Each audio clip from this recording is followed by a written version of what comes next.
आम आदमी के लिए एक बड़ी राहत की खबर आ रही है। भारतीय रिजर्व बैंक यानी आरबीआई ने एक बार फिर रेपो रेट में कटौती का ऐलान किया है। इस कटौती के बाद अब आपका होम लोन, ऑटो लोन और पर्सनल लोन सस्ता हो जाएगा। आरबीआई गवर्नर संजय मल्होत्रा ने आज 5 दिसंबर को मॉनेटरी पॉलिसी कमेटी की बैठक के बाद ये ऐलान किया। रेपो रेट में हुई 0.25% की कटौती आपके मासिक बजट को कैसे प्रभावित करेगी और इसका पूरा गणित क्या है, आइए समझते हैं इस खास रिपोर्ट में। नमस्कार, आप देख रहे हैं हरिभूमि टीवी। रिजर्व बैंक ने रेपो रेट को 0.25% घटाकर 5.25% कर दिया। ये फैसला 3 से 5 दिसंबर तक चली मॉनेटरी पॉलिसी कमेटी की मीटिंग में लिया गया।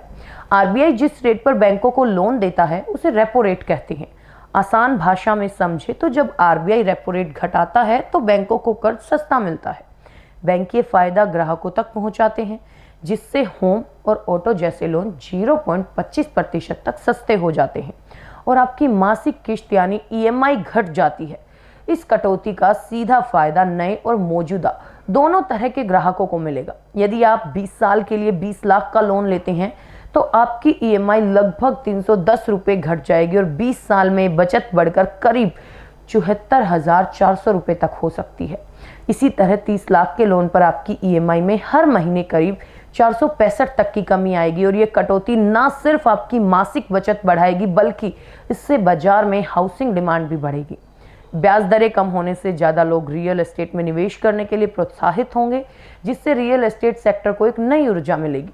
आरबीआई ने जहां महंगाई के अनुमान को घटाया है, वहीं जीडीपी अनुमान को बरकरार रखा है, जो ये दर्शाता है कि अर्थव्यवस्था की रिकवरी को सपोर्ट करने के लिए ये फैसला लिया गया। ये लगातार चौथा मौका है जब रिजर्व बैंक ने ब्याज दरों में कटौती की। इस साल फरवरी में हुई मीटिंग में ब्याज दरों को 6.5% से घटाकर 6.25% किया गया था, जो करीब 5 साल बाद पहली कटौती थी।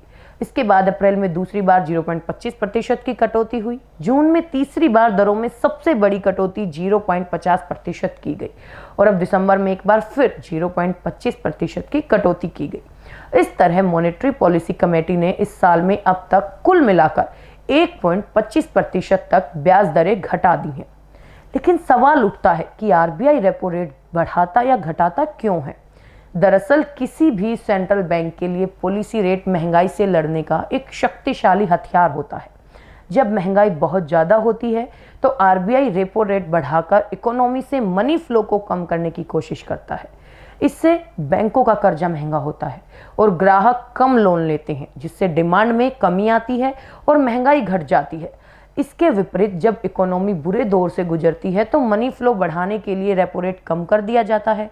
इससे बैंकों को सस्ता कर्जा मिलता है, जो ग्राहकों को भी सस्ती दर पर लोन के रूप में मिलता है और बाजार में पैसे का प्रवाह बढ़ता है। रेपो रेट पर कटौती का ये फैसला आरबीआई का एक अहम पैनल लेता है, जिसे मॉनेटरी पॉलिसी कमेटी कहा जाता है। इस कमेटी में कुल 6 सदस्य होते हैं। इनमें से 3 सदस्य आरबीआई के होते हैं, जबकि बाकी के 3 सदस्यों को केंद्र सरकार द्वारा नियुक्त किया जाता है।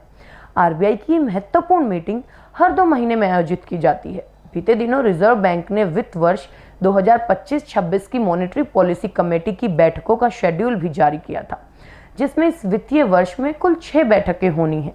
आज की कटौती से उम्मीद है कि आने वाले समय में देश की आर्थिक गति और तेज होगी।